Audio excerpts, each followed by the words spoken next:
예수님이 이 땅에 오시기 전 한 300여 년 전에 이 그리스와 지금의 현재 터키죠. 터키 지방 그리고 북아프리카까지 다 나라를 점령했던 대제국을 만들었던 유명한 왕이 있습니다. 이 왕은 20살에 왕이 되었어요. 그리고 30살에 대제국을 만들었습니다. 그런데 안타깝게도 33살에 세상을 떠났어요. 그 사람이 누굴까요? 여러분들이 잘 알고 계시는 알렉산더 대제입니다. 이 알렉산더 대왕은 어린 나이에 왕이 되고 또 젊은 시절에 대제국을 이루었는데 이 사람에게 남다른 공명심이 있었던 것 같아요. 그래서 이 알렉산더 대왕은 자기가 가서 정복하는 나라, 그 지역에 자기의 이름을 딴 도시를 만들었어요. 그 도시의 이름이 알렉산드리아라고 하는 도시입니다. 역사를 보면은 한 70여 개 알렉산드리아라는 도시가 세워졌다고 합니다. 그러한 알렉산드리아 가운데 가장 유명한 도시가 어디에 있는가? 북아프리카, 이집트 북쪽에 있는 항구 도시, 이 알렉산드리아가 가장 유명합니다. 이 알렉산드리아는 당시에 동양과 서양의 문명을 같이 조합해서 또 독특한 그러한 문화를 만들어내었어요. 그리고 또 거기에는 많은 그러한 학자들이 배출이 되었습니다. 세계 최초의 도서관이 어디에 세워졌는가? 알렉산드리아에서 시작이 되었어요. 이 알렉산드리아에서 주전 3세기경에 최초의 도서관이 만들어지고 또 이 도서관을 통해서 많은 뛰어난 학자들이 배출이 되었다는 거죠. 여러분, 성경에 나오는 인물 중에 아볼로라고 들어보셨죠? 이 아볼로도 알렉산드리아 출신입니다. 그리고 또 초대교회 유명한 신학자인 클레멘트, 또 오리겐, 이런 학자들도 알렉산드리아 출신이에요. 그래서 이 알렉산드리아는 고대 사회 학문과 또 문화와 또 무역의 중심지가 되었습니다. 이러한 유명한 도시 알렉산드리아에 또 세계 7대 불가사의가 하나 있습니다. 그게 무엇인고 하니, 여러분, 파로스 등대라고 들어보셨습니까? 파로스 등대. 이 파로스라는 것은 그리스 신화에 나오는 인물이에요. 배를 운항하는 선장으로 나오는데, 이 알렉산드리아에 주전 3세기경에 여기에 파로스 등대가 세워졌습니다. 세계 최초의 등대이고 이 등대의 높이가 무려 130m나 돼요. 지금도 130m 이를 건축하는 게 쉽지 않은 건데 그 당시 고대 사회, 그 시대에 어떻게 이걸 쌓았나 몰라요. 그리고 이걸 또 다 대리석으로 그렇게 만들었다고 합니다. 이 파로스 등대가 만들어지고 난 이후에 이제 그 지중해는 암초가 많은데 그 뱃길이 안전해지게 되고, 그래서 알렉산드리아는 또 무역이 왕성한, 해상 무역이 왕성한 그러한 도시로 또 거듭나게 됩니다. 이 알렉산드리아에 파로스 등대가 만들어지고 난 이후에 전 세계 곳곳에 등대가 세워지기 시작했습니다. 그러한 등대가 우리나라에도 세워졌어요. 여러분, 우리나라에 최초의 등대가 언제 세워졌을까요? 우리나라 최초의 등대는 1903년 6월 1일에 세워졌습니다. 1903년이면 우리 교회가 1905년에 세워졌으니까 2년 앞에 최초의 등대가 만들어진 거죠. 그 등대가 어디에 세워졌는가? 안타깝게도 이곳 부산이 아니라 인천 앞바다에 등대가 만들어졌습니다. 인천에 가면 유명한 연안부두라고 있죠. 그 연안부두에서 배를 타고 한 4, 50분 정도 가다 보면 팔미도라고 하는 섬이 있습니다. 그 섬에 우리나라 최초의 등대가 세워졌어요. 이걸 팔미도 등대, 그렇게 부릅니다. 이 팔미도 등대와 연결된 중요한 사건이 하나 있죠. 그게 뭘까요? 인천 상륙작전입니다. 인천 상륙작전에 결정적인 영향을 미친 등대가 바로 팔미도 등대예요. 여러분, 오늘이 6.25 기념주일이지 않습니까? 지금부터 1950년 6월 25일이니까 74년 전이죠. 그죠? 74년 전 6월 25일 새벽 4시에 북한 공산군들이 일제히 남침을 했습니다. 그때 이 남침을 한 북한의 김일성은 한 8월 15일까지 6월 25일 날 전쟁을 일으키고 8월 15일 날 남한을 완전히 정복하겠다는 계획을 세웠습니다. 그래서 8월 15일이 1950년이니까 해방된 지 5주년 되는 날이에요. 그렇죠? 그 해방 5주년을 기념하면서 남한을 완전히 해방시키겠다. 공산화시키겠다. 그런 계획으로 이제 전쟁을 일으켰습니다. 처음에 이 전쟁이 순조로웠어요. 3일 만에 서울이 점령됐습니다. 그리고 그냥 일사천리로 탱크를 앞세워가지고 그 소련제 T-34 전차를 앞세워가지고 그냥 물밀듯이 밀고 내려왔습니다. 근데 문제가 생겼어요. 누가 개입을 했습니까? 미군이 들어오고 유엔군이 들어왔어요. 그래서 계속 밀려가던 우리 국군과 유엔군은 이제 어디에 전선을 형성했는가, 어디에 방어선을 만들었는가, 이곳 낙동강을 중심으로 방어선을 만들게 됩니다. 그때가 8월 4일이에요. 6월 25일부터 계속 밀리다가 8월 4일에 낙동강을 중심으로 경상북도, 경상남도, 이곳 부산까지 이제 남게 된 거죠. 낙동강 방어선이 만들어지고 그 낙동강 방어선에서 치열한 전투가 벌어지게 됩니다.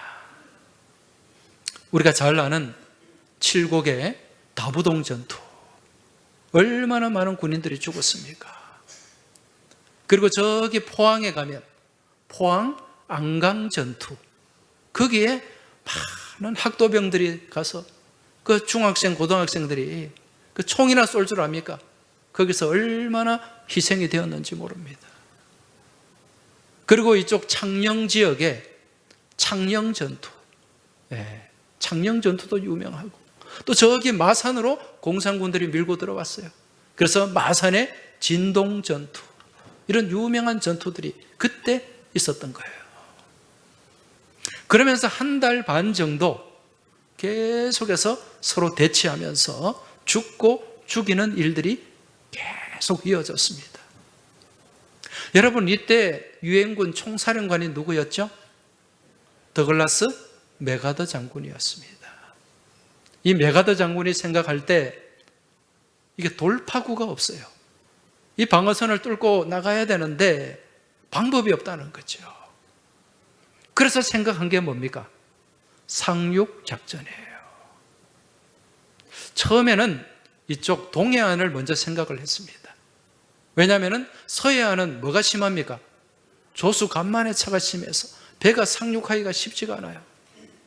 동해안은 바다도 깊고 또 조수 간만의 차도 별로 없기 때문에 상륙하기가 수월합니다. 그래서 저기 포항으로 상륙할까 아니면 저기 원산으로 상륙할까 이런 계획들을 세웠는데 인천을 선택하게 된 거예요. 군산도 선택했다가 나중에 인천으로 바뀌게 됩니다. 왜 인천인가? 인천으로 들어가면 공산군의 허리를 끊어놓을 수가 있어요. 여러분, 전쟁에서 중요한 게 있는데 그게 뭡니까? 보급이 잘 돼야 됩니다. 식량도 보급이 돼야 되고 의복도 보급이 돼야 되고 기름이나 또 총알, 포탄 이것도 계속 보급이 돼야 되는데 그 북한에서 러시아의 지원, 그 소련의 지원을 받고 오는 이 보급로가 서울에서부터 딱 잘라버리면 허리가 잘리는 거예요. 그러면은 여기에 있는 공산군들은 도간에 든 쥐가 되는 거죠. 그런데 문제는 인천에 상륙을 하려면 이게 보통 일이 아닙니다. 너무 조수 간만의 차가 심해요. 그래서 그 당시에 군사 전문가들이 내놓은 이 인천 상륙 작전의 성공 확률이 몇 %인가, 얼마나 되는가? 5,000분의 1이다. 5,000분의 1.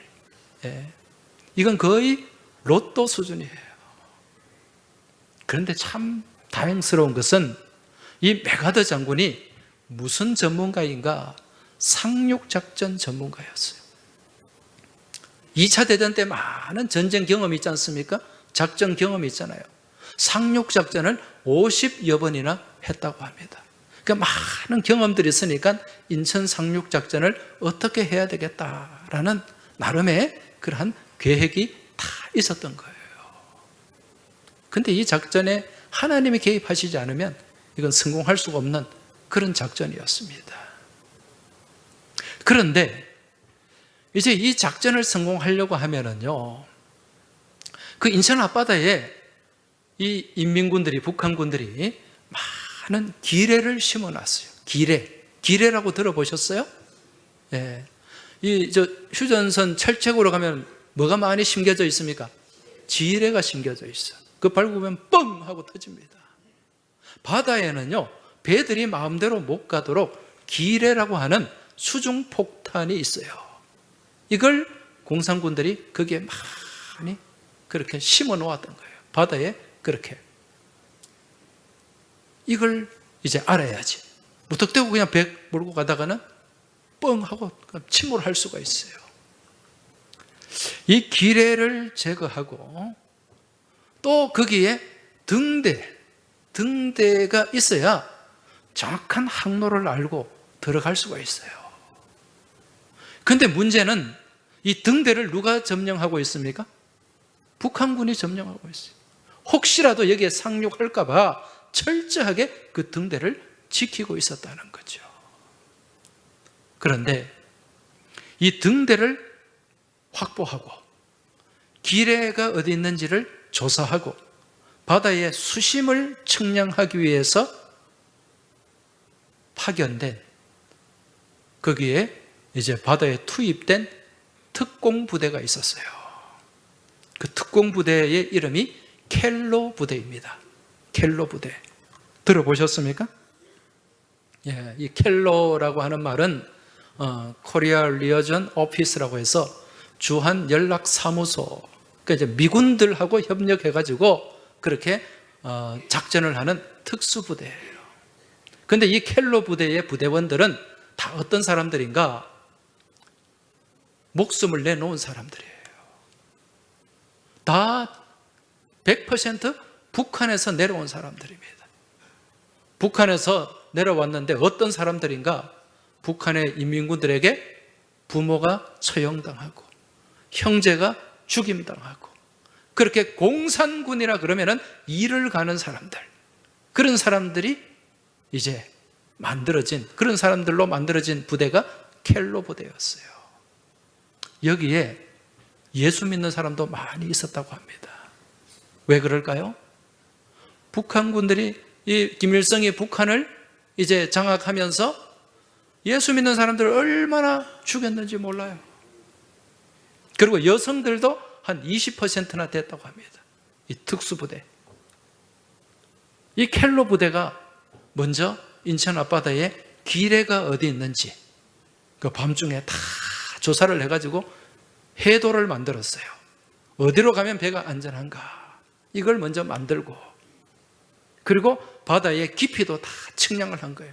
긴 작대기를 넣어가지고, 여기는 얼마 정도 되고 여기는 얼마 정도 되고, 그렇게 해서 배가 들어갈 수 있는 이 해도를 만들었어요. 그리고 나머지 중요한 게 있습니다. 무엇을 확보해야 된다? 등대를 확보해야 되는 거예요. 8m 등대. 이걸 공산군들이 철동같이 지키고 있는데, 이 8m 등대를 이 켈로 부대원들이 목숨 걸고 들어가서 그 등대를 빼앗았을까요? 못 빼앗았을까요? 못 빼앗았으면 내가 얘기를 안 하지.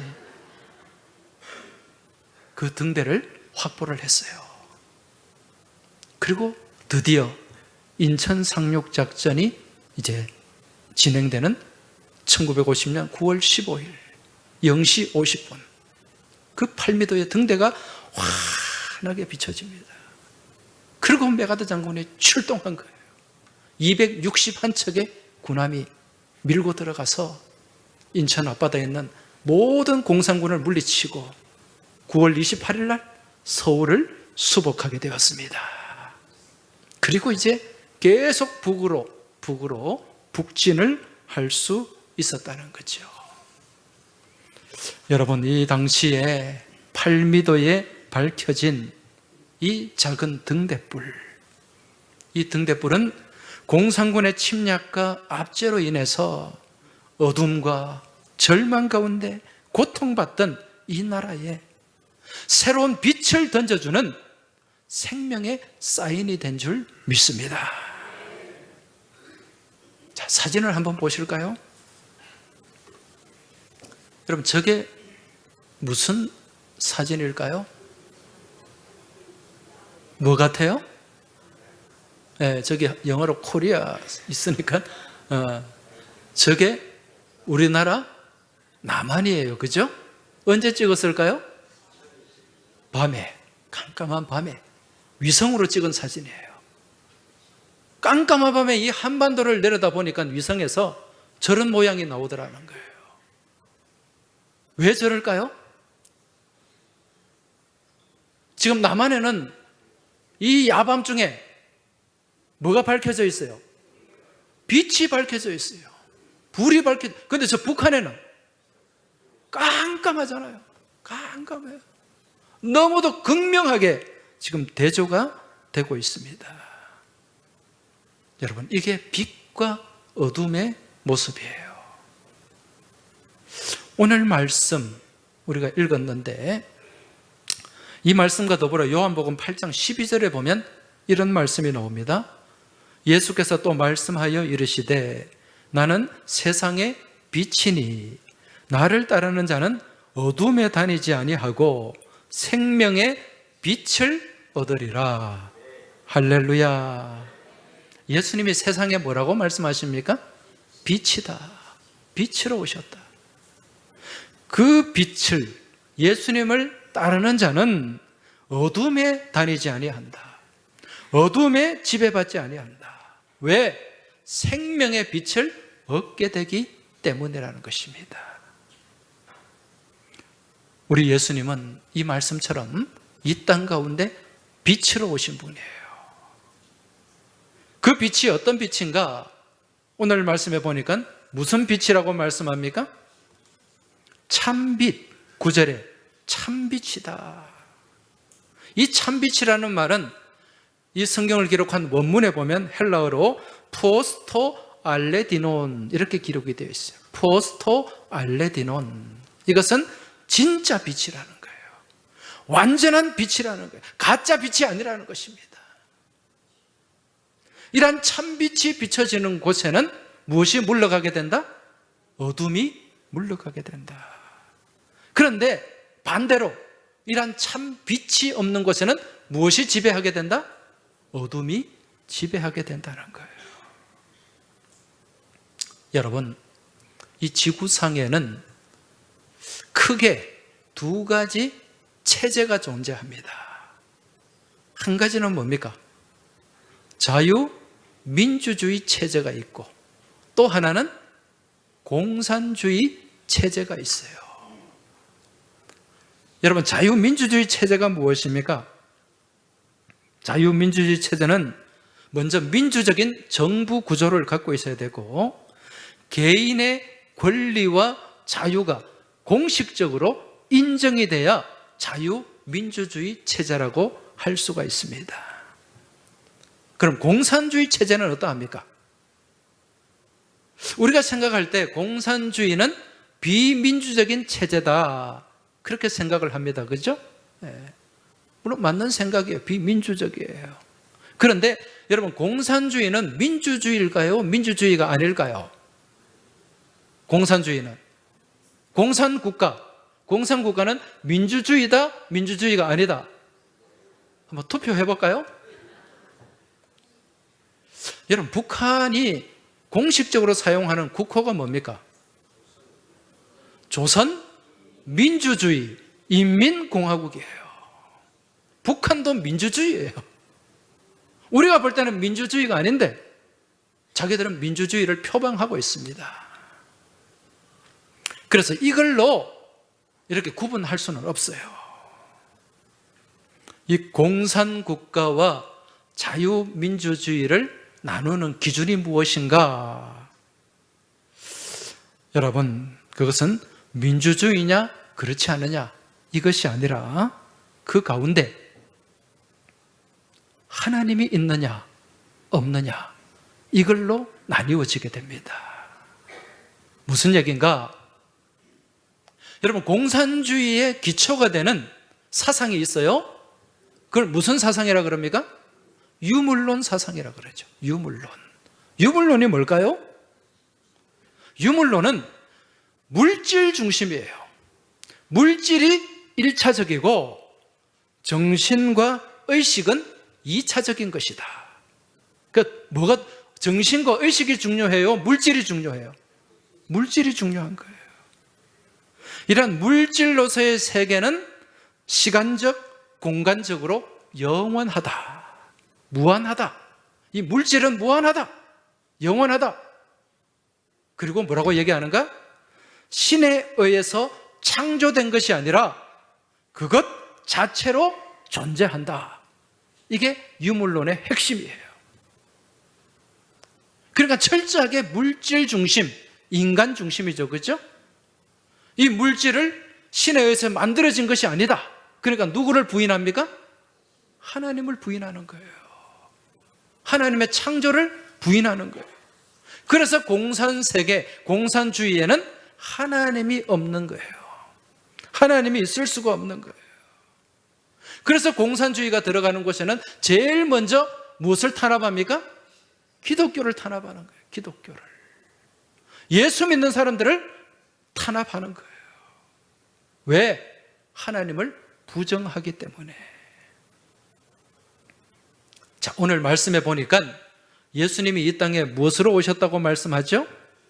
빛으로 오셨다. 그래서 이 지구상에 있는 나라들 가운데 예수님을 인정하고 예수님을 믿는 나라가 있고 예수님을 부정하고 부인하는 나라가 있어요. 그럼 예수님을 믿는 나라에는 뭐가 있다는 얘기예요? 빛이 있다는 얘기지. 그러니까 예수님이 없는 나라에는 빛이 없고 무엇이 지배해요? 어둠이 지배하는 거야. 빛이 사라지면 자연스럽게 찾아오는 것이 어둠입니다. 여러분, 우리가 살아가는 이 대한민국은 지구상에서 유일하게 분단이 된 나라예요. 지금 분단의 역사가 금년에 79년째지 않습니까? 이 사람 79년 동안 이 나라가 반으로 잘려 있는 동안, 분단되어 있는 동안 너무도 극명한 대조를 보여주고 있습니다. 그 증거가 무엇입니까? 바로 우리가 앞에서 본 사진입니다. 한번 다시 보여주시기 바랍니다. 하나님이 있는 나라, 빛이 있는 나라, 하나님이 없는 나라, 어둠의 나라. 너무도 극명하게 대조가 되잖아요. 예, 내려주세요. 지난날 우리가 살아가는 이곳 대한민국은 이 지구상에서 가장 가난하고 가장 못 사는 나라였어요. 우리 여기 앞에 젊은 청년이 두 사람 앉아 있는데, 저기 뒤에도 우리 또 여학생들 앉아 있는데 도저히 이해를 못할 거예요. 우리나라가 그렇게 못 살았나? 이해가 안 될 거예요. 여러분, 우리나라가 세계에서 가장 못 사는 나라였어요. 6.25 전쟁의 날 무렵만 해도, 70년 전만 해도, 70년, 60년 전, 50년 전도 마찬가지예요. 그런데 이 나라 가운데, 대한민국 가운데 예수 그리스도의 복음이 전해지고 주의 몸된 교회가 세워지고 하나님을 믿는 사람이 점점 많아지고 복음이 왕성해짐을 통해서 놀라운 기적이 일어났어요. 한강의 기적이라 그러는데 여러분, 이것은 복음의 기적이에요. 우리나라가 급속도로 경제 성장을 이루었어요. 한국 교회가 세계에서 유례를 찾아볼 수 없을 만큼 놀랍게 부흥하는 가운데 하나님의 놀라운 경제 성장의 축복을 허락해 주셨다는 것입니다. 그래서 그 복음의 빛 가운데서 이 나라에 어둠이 물러갔어요. 그전에는 어둠이 지배하는 나라였어요. 가난의 어둠이 지배하고, 질병의 어둠이 지배하고, 배고픔의 어둠이 지배하고, 죽음의 어둠이 지배하고, 온갖 부정부패의 어둠이 지배하던 나라가 이 나라 이민족이었는데, 복음이 들어오고 난 뒤에 그 복음의 빛이 비춰지기 시작하면서 가난의 어둠이 물러가고요, 질병의 어둠이 물러가고요, 배고픔의 어둠이 물러가고, 죽음의 어둠이 물러가게 된 줄 믿습니다. 지금 우리나라 세계 10대 경제대국이에요.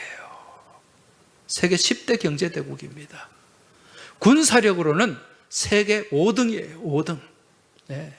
미국, 러시아, 중국, 인도, 대한민국. 네. 놀라운 일입니다. 놀라운 일. 1950년대에, 50년, 60년대에 우리나라 1인당 GDP가 얼마인지 아십니까? 그때 GDP, 1년 국민 소득 67달러. 67달러예요.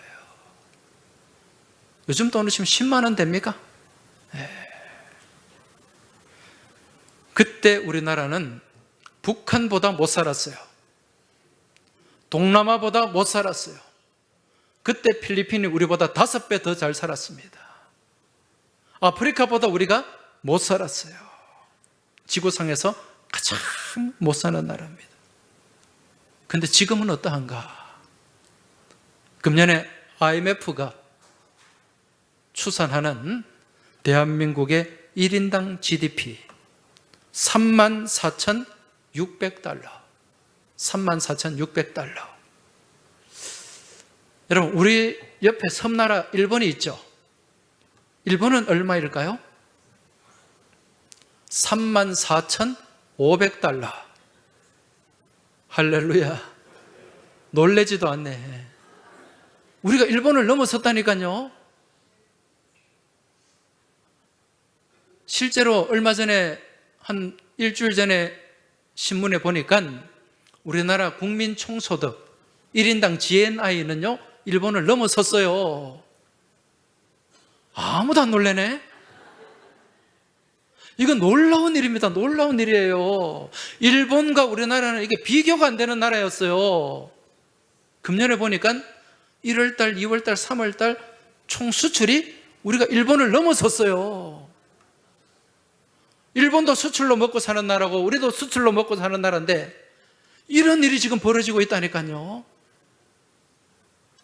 여러분, 일본은 우리가 감히 정말 우리가 상상할 수 없는 그런 잘 사는 나라고 우리와는 비교가 안 되는 그런 나라였습니다. 이제 지금 우리가 이 나라를 따라잡고 있습니다. 놀라운 역사가 일어나고 있습니다. 근데 지금 북한은 어떠한가? 북한은요, 1960년대까지만 해도 우리보다 훨씬 잘 살았어요.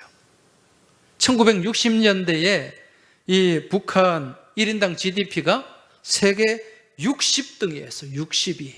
우리나라는 몇 등이었을까? 세계 101등이었어요. 우리나라하고 북한하고도 이게 엄청난 차이가 있었어요. 왜? 북한은 일제강점기 때 거기에 다 공장들이 있었고 발전소가 있었고 엄청난 지하 자원이 있어요. 근데 남한은 뭐가 없어. 그러니까 그런 차이가 날 수밖에 없죠. 그런데 지난해 조선일보에서 발표한 남북한 경제 규모, 이걸 보니까요, 우리 남한이 1815조 원이에요. 1년 총생산이 1815조 원. 또 아무도 안 놀래네. 뭐 집에 다 1조씩은 다 있죠, 그죠? 네. 엄청난 겁니다, 이게. 근데 여기에 반해서 북한은 얼마일까? 북한은 2조 383억 원. 여러분, 이게 말이 안 되잖아요. 우리는 지금 1800조인데 북한은 2조예요. 단순 계산으로 몇 배 차이 납니까? 900배, 1000배 차이 나잖아요. 지금 이런 일이 벌어지고 있습니다. 우리가 북한보다 1000배는 더 잘 살고 있어요. 그러니까 저 북한은 지금 밤이 되면 깜깜한 칠흑 같은 어둠의 나라가 되었고, 우리는 밤에도 불야성을 이루는 그런 빛의 나라가 된 것입니다. 이게 뭐냐? 하나님이 함께 하시는 나라, 하나님을 부인하고 부정하고 하나님이 안 계시는 나라, 그 바로 대조인 줄 깨달으시기 바랍니다. 빛과 어둠의 차이라는 거예요. 자, 그럼 하나님이 저 꼴통 같은 저 북한 맨날 핵무기 펑펑, 아니 핵무기가 아니지, 미사일 펑펑 날리고 핵무기 하지 말라는 거 막 개발해서 좀 세계적인 골칫거리 아닙니까? 저 하나님이 그냥 날리려면 한순간에 날릴 수 있는데 왜 저래 놔두시는 걸까요? 이유가 뭘까요? 북한이 망해도 언제 망해야 되는데. 여러분, 여기는 하나님의 뜻이 있어요. 지금 우리나라를 반으로 탁 짜게 놓고 전 세계 사람들을 향해서 봐라, 너희들 봐라, 저 한반도의 반쪽은 교회가 왕성하고 복음이 왕성하고 그런 나라, 저 나라가 얼마나 지금 잘 살고 있는가 봐라. 그런데 제2의 예루살렘으로 불리던 그 평양, 거기에는 많은 교회들을 다 불태우고 그리스도인들을 죽이고 핍박하고 완전히 복음을 그냥 없애버린, 복음이 메말라버린 저 반쪽 북한을 봐라. 얼마나 극명하게 대조가 되는가. 하나님이 계시는 나라와 하나님이 계시지 않는 나라, 전 세계 사람들에게 모델로, 교보제로 그렇게 보여주시기 위해서 아직까지 저 북한을 남겨놓으신 줄로 믿습니다. 하나님이 계셔야 돼요. 하나님이 계셔야 됩니다. 여러분, 중국 보세요. 중국이 놀라울 정도로 성장했을 때 중국 교회가요 엄청나게 성장했습니다. 그래서 중국의 그리스도인이 2억 명이 넘는다 그랬어요. 근데 시진핑이 들어와서 그걸 지금 막 교회를 불태우고 십자가를 불태우고 지금 그런 지 한 10년 가까이 되지 않습니까? 지금 앞으로 중국이 어떻게 갈지 몰라요. 네. 지금 중국이 심각합니다. 중국의 부동산, 뭐 중국의 경제 앞으로. 네. 여러분, 하나님을 배격하고 하나님과 멀어지면 무엇의 지배를 받을 수밖에 없다? 어둠의 지배를 받을 수밖에 없다. 이건 우리의 개인의 삶도 마찬가지입니다. 개인의 삶도 마찬가지예요. 우리 사람들의 삶 가운데도 복음에 빛이 있는 사람이 있고 그 복음에 빛이 없는 사람이 있어요. 하나님이 함께하는 인생은 빛이 있는 인생인 줄 깨달으시기 바랍니다. 하나님을 불신하고 부정하는 인생은 빛이 없는 인생이에요. 그래서 결국 극명하게 대조가 되는 결말을 가져올 수밖에 없다는 거죠. 빛이 없으면 무엇이 찾아온다 그랬습니까? 어둠이 찾아와요. 어둠이 지배합니다. 내 심령에 예수 그리스도 생명의 빛이 없으면 어둠이 지배하게 되고 그 어둠 가운데 부정적인 생각에 늘 사로잡혀요. 그러한 어둠 가운데 불안이 찾아옵니다. 염려가 찾아옵니다. 우울증이 찾아옵니다. 근심이 찾아옵니다. 그리고 각종 죄의 모습들이 찾아오는 거예요. 여러분, 깜깜한 밤에는 죄가 자유롭습니다. 그런데 환한 대낮에는 죄 짓기가 쉽지가 않아요. 그러한 질병들이, 불안과 염려와 우울증과 근심과 이러한 악한 것들이 결국 이 마음의 질병이 내 육신을 황폐하게 만든다는 거예요. 그런데 내 영혼의 빛이 비춰지면 어떻게 되는가? 여러분, 내 영혼의 빛이 비치면 나를 지배하던 무엇이 물러가게 됩니까? 어둠이 물러가게 돼요. 악한 것들이 물러가게 됩니다. 어둠이 물러가면 기쁨이 찾아오게 되는 줄 믿으시기 바랍니다. 감사한 마음이 넘쳐나게 되는 줄 믿으시기 바랍니다. 그 내 삶이 밝게 되고 건강하게 되는 거예요. 어둠의 지배를 받으면 계속 불안과 염려와 우울과 이게 악순환이 계속이 됩니다. 그러나 빛이 내 안에 자리 잡게 되면 그러한 악순환이 물러가고 선순환이 자리 잡게 되는 줄 믿으시기 바랍니다. 이게 빛과 함께 할 때 주어지는 은혜요 축복이라는 것입니다. 오늘 이 자리에 교회 처음 나오신 분들이 계실 텐데 정말 잘 나오셨어요. 정말 잘 나오셨습니다. 우리 옆에 계신 분들에게 서로 좀 인사해 주시기 바랍니다. 오늘 정말 잘 나오셨습니다. 네. 마음 가운데 빛을 모시기 바랍니다. 네. 오늘 여러분 마음 가운데 빛의 그 빛이 환하게 밝혀지길 주의 이름으로 축원합니다. 네. 여러분, 지금 이 자리에 계신 분들 한번 생각해 보세요. 지금 내 안에 빛이 있는가 없는가 한번 돌아보시기 바랍니다. 나는 뭐 옛날부터 교회 다녔기 때문에 빛이 있어. 근데 없을 수도 있어요. 없을 수도 있습니다. 그냥 교회에 왔다 갔다 한다고 해서 다 빛이 있는 게 아니에요. 여러분, 어떻게 빛을 밝힐 수 있는가? 오늘 말씀 12절을 보시기 바랍니다. 12절 말씀을 보시면 영접하는 자, 곧 그 이름을 믿는 자들에게는 하나님의 자녀가 되는 권세를 주셨으니 할렐루야. 무엇하는 자? 영접하는 자.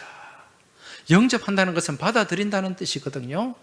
그런데 이 영접한다는 말의 헬라어 원문에 보면 람바노라는 동사예요. 람바노. 이건 무슨 뜻인가? 꽉 붙잡는다는 뜻이에요. 꽉 붙잡아요. 놓치지 않으려고 꽉, 물에 빠진 사람이 안 죽으려고 꽉 붙잡는 것처럼 그렇게 붙잡는 것이 람바노, 영접하는 거예요. 누구를 붙잡아야 되는가? 생명 대신 예수 그리스도, 빛 대신 예수 그리스도를 붙잡아야 되는 줄 믿으시기 바랍니다. 우리의 죄를 사하기 위해서 주님 지고 가신 그 생명의 십자가를 우리가 붙잡아야 되는 줄 믿으시기 바랍니다.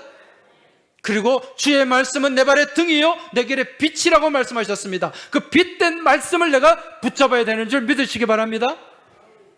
그리고 우리 주님이 피로 값주고 사신 몸된 교회, 이 교회에서 내가 떨어지지 않도록 몸된 교회 주의 십자가를 붙잡아야 되는 줄 믿습니다. 이게 영접하는 거예요. 그렇게 주님의 손을 붙잡고 주님의 말씀을 꽉 붙잡고 피로 값주고 사신 주의 몸된 교회를 붙잡고 나아갈 때 우리 하나님께서는 우리에게 하나님의 자녀가 되는, 빛의 자녀가 되는 권세를 주시는 줄 믿으시기 바랍니다. 이 권세라고 하는 말은 특권이라는 뜻이에요. 특권. 헬라어로 엑수시아, 특권을 우리에게 주신다. 오늘 하나님의 자녀가 되는, 빛의 자녀가 되는 권세를 소유하시길 주의 이름으로 축원합니다. 그래서 세상 가운데 나가서 빛의 자녀로 삼아야 돼요. 빛의 자녀로. 빛을 드러내면서 살아야 된다는 거죠.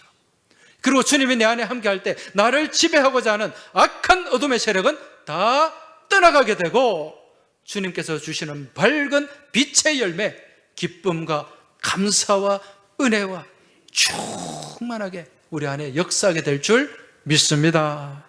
이제 우리가 주님의 자녀가 되어서 빛 가운데 살아가길 결단하고 또 간절히 기도하는 가운데 우리가 주님 앞에 찬송하며 나아가겠습니다. 같이 찬송 드리겠습니다.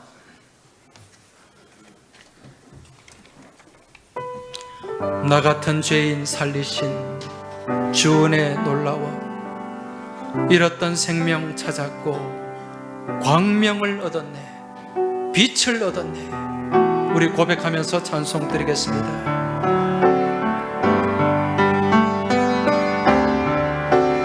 나 같은 죄인 살리신 주는 배 놀라워, 잃었던 생명 잃었던 생명 찾았고 광명을 얻었네. 나 같은 죄인, 나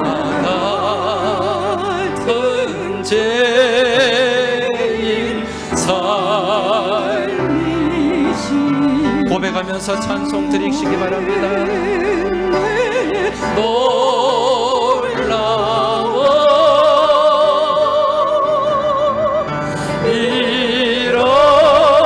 잃었던 생명 찾았고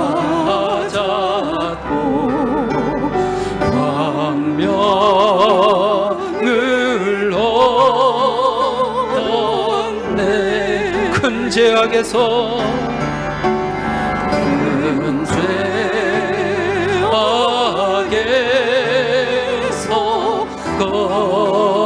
건지신 주는 배 고마워.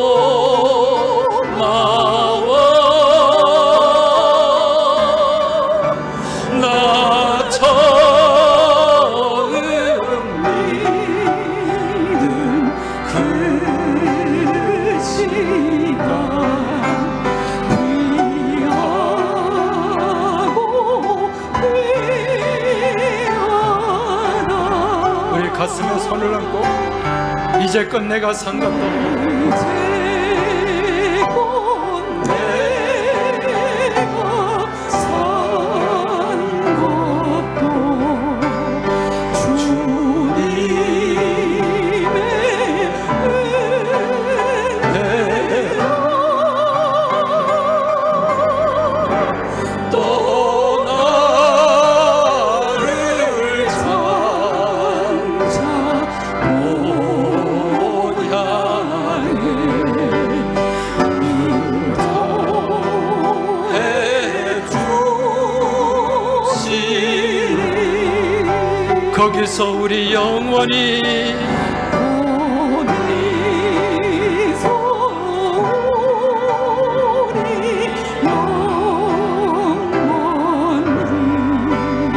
주님의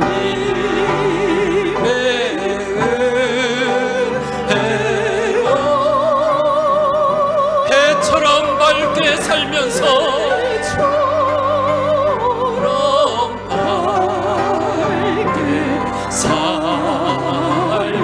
살면서 주 찬양하리라.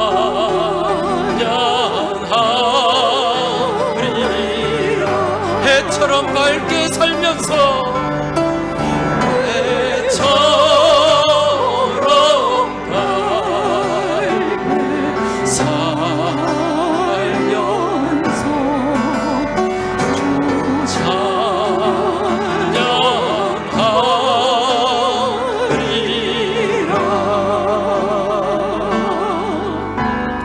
이제 이 시간 우리 같이 기도드리겠습니다. 오늘 나누고 받은 말씀을 마음속으로 묵상하면서 하나님 앞에 기도드리시기 바랍니다. 기도 잘 못하셔도 괜찮아요. 좀 더듬거려도 괜찮아요. 우리 하나님은 우리의 진실한 기도를 들으시기를 원하시고 또 그 기도를 받으시는 줄로 믿습니다. 이 시간 기도할 때 하나님 아버지, 내가 어두움 가운데 죄의 노예가 되어서 그렇게 죽을 수밖에 없었는데 나를 주님의 빛 가운데로 이끌어 주심에 감사합니다. 우리 주님과 더불어 빛된 삶을 살아가게 하시니 감사합니다. 이제 주님을 영접하길 원합니다. 주님의 손을 붙잡길 원합니다. 주님을 의지하고 십자가 붙잡고 나아가길 원합니다. 저희에게 새 삶을 허락하여 주옵소서. 복된 삶을 열어 주시옵소서. 이 시간 간절한 마음으로 소망을 담아서 주님 앞에 기도하겠습니다. 같이 기도하겠습니다. 살아서 역사하시는 아버지 하나님 감사합니다. 아버지 하나님, 이 시간 저희들을 주님의 전으로 불러주시고 살아계신 하나님 말씀을 붙잡게 하여 주시고 이 말씀을 의지해서 나아가게 하시니 참으로 감사합니다. 주님의 말씀은 내 발의 등이요 내 길의 빛인 줄로 믿습니다. 주여, 빛된 말씀을 붙잡게 하여 주옵소서. 우리 주님의 손을 붙잡게 하여 주옵소서. 우리 주님이 피로 값지고 사신 이 몸된 교회를 주님의 십자가를 붙잡고 나가게 하여 주시옵소서. 이제 빛 가운데 머물러 어둠의 세력에 지배받지 않길 원합니다. 이 빛을 떠나지 않길 원합니다. 주님께서 베풀어 주시는 빛된 영광 가운데 머물게 하여 주시고 저희들의 삶이 은혜 가운데 새로운 삶, 영육간의 강건한 삶, 축복받는 삶이 되게 하여 주시옵소서. 하나님 아버지 감사합니다. 본질상 진노의 자식으로 어둠 가운데 지배받고 살던 저희들을 주님의 빛 가운데로 이끌어 주시고 인도해 주신 은혜 참으로 감사를 드립니다. 아버지 하나님, 이제 어둠을 향해 돌아가지 않게 하여 주옵소서. 그 어둠의 지배를 받지 않게 하여 주옵소서. 생명이요 빛이 되신 우리 주님을 붙잡게 하여 주옵시고 우리 주님이 지고 가신 그 십자가를 붙잡고 나가게 하여 주옵소서. 빛 대신 주님의 말씀을 붙잡게 하여 주시고 그 말씀 안에 살아가는 은혜를 허락하여 주시옵소서. 주님이 피로 값주고 사신 몸된 교회, 그 세워진 십자가를 붙잡게 하시고 이 교회를 떠나지 않게 하여 주시옵소서. 이 모든 간구 살아계신 우리 주님 예수 그리스도 이름으로 간절히 기도하옵나이다. 아멘.